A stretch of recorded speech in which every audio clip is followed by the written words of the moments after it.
Գյուրջյան Կասկադ, հասանելի բնակարաններ 65 ամիս մարման ժամկետով։ Monsieur le ministre Ararat, merci pour votre accueil. Mesdames et messieurs les députés et sénateurs, merci beaucoup pour votre présence avec moi aujourd'hui ici en Arménie. Mesdames et messieurs, chers amis arméniens, tout à l'heure, lorsque nous amorcions notre descente sur Erevan sous le regard du mont Ararat que nous laissions à bâbord, je me disais qu'il était temps, cher Ararat, de répondre à votre invitation et à me rendre ici à Erevan. Et c'est une grande joie d'être ici où j'effectue donc ma première visite. Une joie, il est vrai, teintée d'émotion puisque nous marquons cette année le 110e anniversaire du génocide de 1915. Mais une joie mêlée de fierté alors que les relations entre nos deux pays n'ont jamais été aussi intenses ni aussi confiantes. Parce qu'il y a une amitié particulière qui lie la France et l'Arménie, le peuple arménien et le peuple français. Une amitié qui plonge ses racines dans l'histoire et qui trouve sa force dans la fidélité. Fidélité à notre mémoire commune d'abord. Et c'est pourquoi je suis très touché de prendre part tout à l'heure à l'hommage qui sera rendu au mémorial du génocide à l'amiral Louis d'Artiche du Fournay, qui en 1915 a contribué avec ses marins au sauvetage de plus de 4000 résistants arméniens de Mussalère promis à l'extermination. Fidélité dans les moments de tragédie. C'est pourquoi la France continue de se tenir aux côtés des réfugiés arméniens du Haut-Karabakh et de l'Arménie qui les accueille.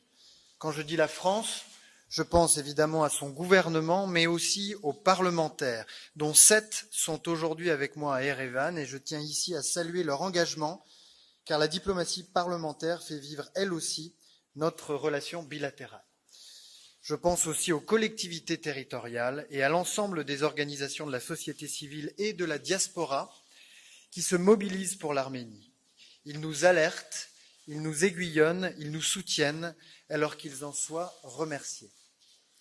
En Arménie, je suis donc venu réaffirmer le soutien de la France, un soutien que le président de la République a voulu inconditionnel, entier et constant, ce sont ses mots. Soutien à la paix d'abord, le texte du traité de paix avec l'Azerbaïdjan a été finalisé, c'est le résultat d'une négociation difficile menée avec ténacité par le Premier ministre Pachinian, dont je tiens ici à saluer le courage. Comme l'a écrit mon homologue américain, Marco Rubio, il est temps de le signer et de le ratifier. C'est ce qu'attendent la France, l'Europe et les États-Unis. Soutien à l'indépendance, à l'intégrité territoriale et à la souveraineté de l'Arménie ensuite. Cela passe par la poursuite résolue de notre coopération de défense avec l'Arménie, qu'il s'agisse de la fourniture d'équipements, de la formation des soldats arméniens ou du conseil. Tout cela dans le seul but d'aider l'Arménie à acquérir les moyens de défendre sa population, son intégrité territoriale et sa souveraineté. Soutien à la démocratie arménienne, enfin, face aux tentatives d'ingérence, de désinformation et de déstabilisation. Nous aiderons l'Arménie à préserver l'intégrité de ses processus électoraux et à consolider son modèle démocratique. Avec le Premier ministre et avec vous, cher Ararat, nous aurons fait le point aujourd'hui sur nos coopérations et elles sont nombreuses. Coopération diplomatique, bien sûr. Nous avons conclu à l'instant une déclaration d'intention sur la coopération entre nos deux ministères pour mieux articuler nos diplomaties. Ensemble, nous préparons les grandes échéances multilatérales à venir, le sommet des océans qui se tiendra à Nice le 9 juin, la COP17 pour la biodiversité qu'accueillera l'Arménie l'année prochaine en 2026, les Jeux de la francophonie qui seront organisés à Erevan en 2027 et en vue desquels nous partageons avec nos amis arméniens l'expérience des Jeux de Paris 2024. Et nous sommes heureux également que l'Arménie soit l'hôte du 8e sommet de la communauté politique européenne, ce qui a été rendu possible grâce au soutien croisé décidé entre les autorités arméniennes et azerbaïdjanaises. Coopération économique autour de projets phares. L'Arménie a confié à la société française Idemia la production et la gestion de ses documents d'identité.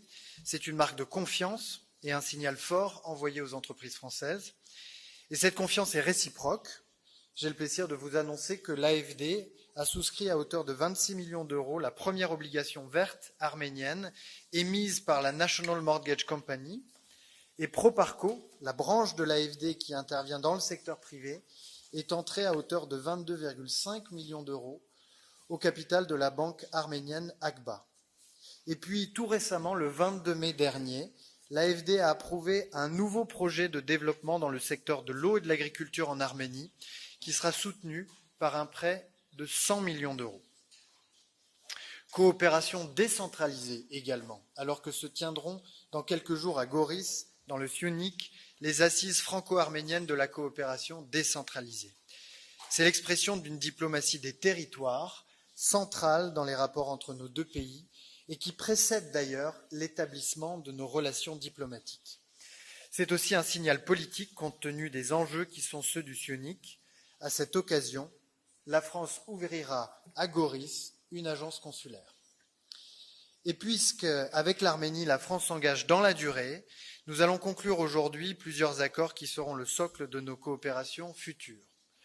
La déclaration d'intention sur la coopération entre nos deux ministères, dont j'ai dit quelques mots, l'accord entre Business France et son homologue arménien, Entreprise Arménia, pour accompagner les entreprises de nos deux pays dans leurs projets en France comme en Arménie, et puis l'accord qui acte l'installation en Arménie d'Expertise France, grâce auquel nous avons d'ores et déjà déployé plusieurs experts dans les administrations arméniennes au service des réformes qui sont chères au Premier ministre Nicole Pachinian.